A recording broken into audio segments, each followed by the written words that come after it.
Okay, this is the snake I found today.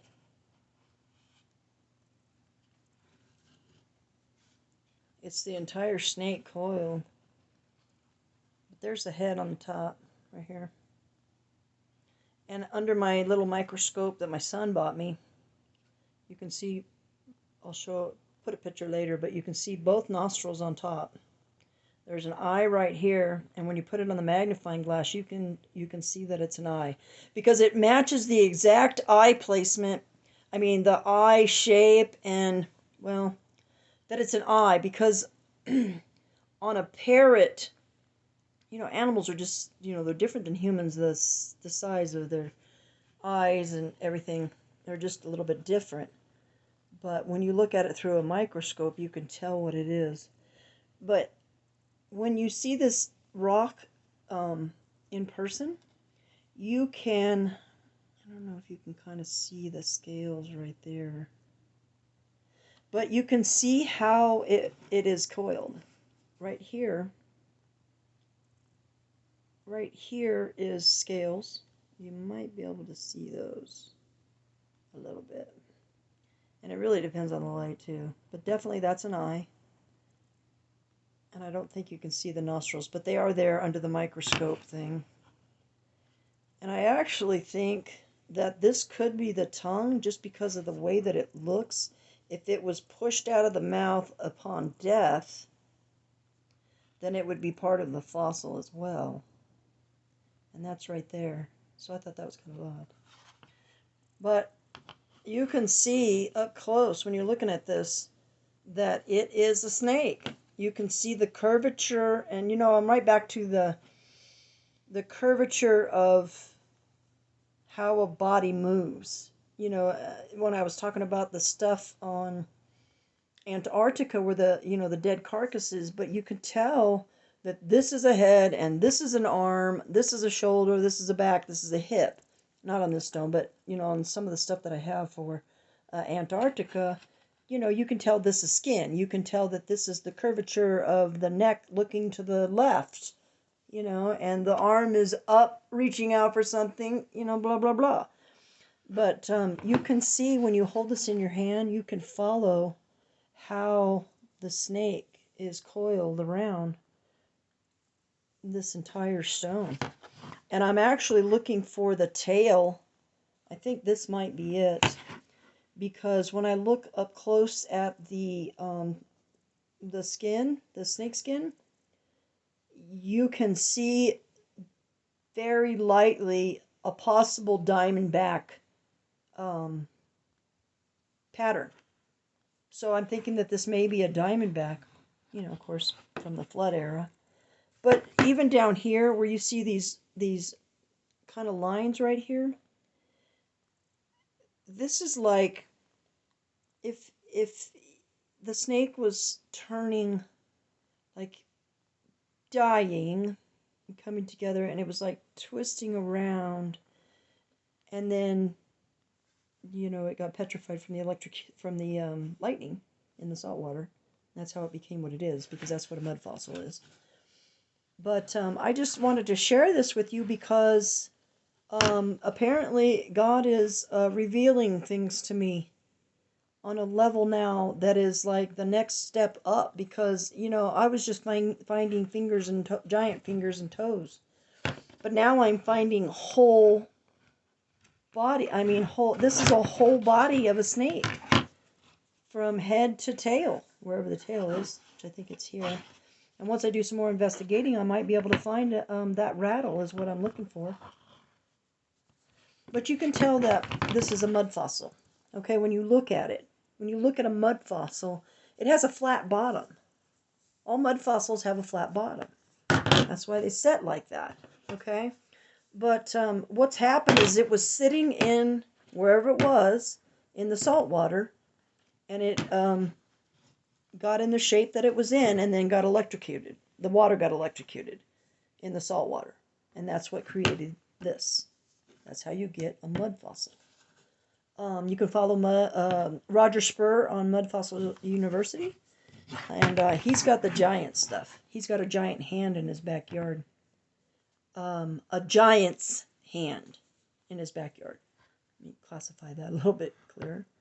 But in real life, when you look at this stone, you can see the greens and the blues, like almost like copper colors.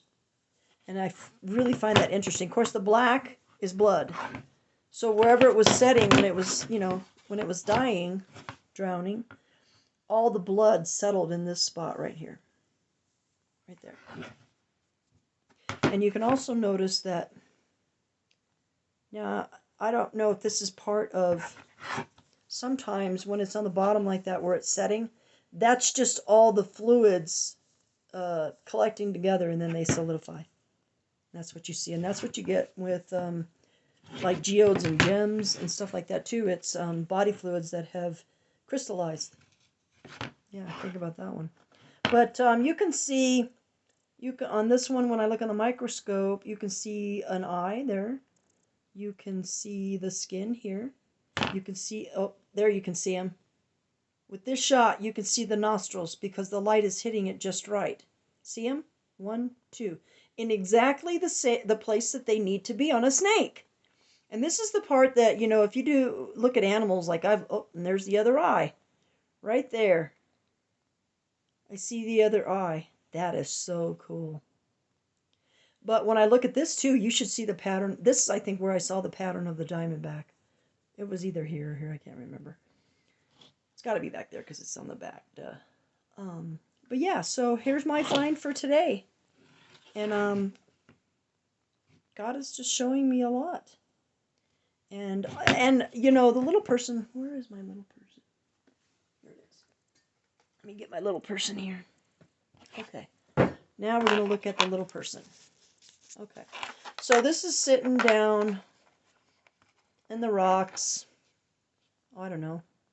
I don't even know how it was. I think it was like this because that's what I saw, was that little crease thing right there, which is a fold, which is a really good clue that it's a mud fossil because it's a flappy fold looking, totally non-rock looking, if that makes any sense. Okay, so I was at my storage and there's an island out front. I was waiting for somebody and there was an island out front and I just happened to look down and see this little rock. And I wasn't looking for rocks. I was just kind of, wasn't looking for anything in particular because I hadn't picked up anything at that point. But then I saw this and I picked this up. And then I was looking at this. It just looked like a mouth to me, kind of, in a weird way. So I picked it up and started looking at it. And then I noticed that there was this bump right here. So I started looking at that bump and I started like moving it around, moving this, looking at it and moving it around. And then I got it like that and it clicked. That's a cheek right there. And that's a nose. And look at this, look at that right there. You can see how the shadow moves. Cheek, cheek on the other side, nose in the middle with the mouth right there. See the mouth? Okay. Now, are you ready for the eyes? Look at these eyes right here. Right.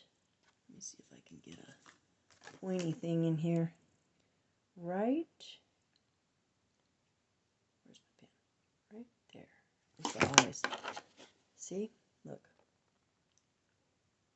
When you think about the placement, and it's almost cartoony. But looking at the ancient maps and how they've drawn monsters and creatures and stuff from the ancient maps and history, the little people that they talk about and tell in mythology and all that, they look like this in the drawings, even with the eyes close together like that. I mean, look at that. See them looking straight at you. Look at that. 2 eyeballs, little eyebrow, big nose, cheeks, and a mouth.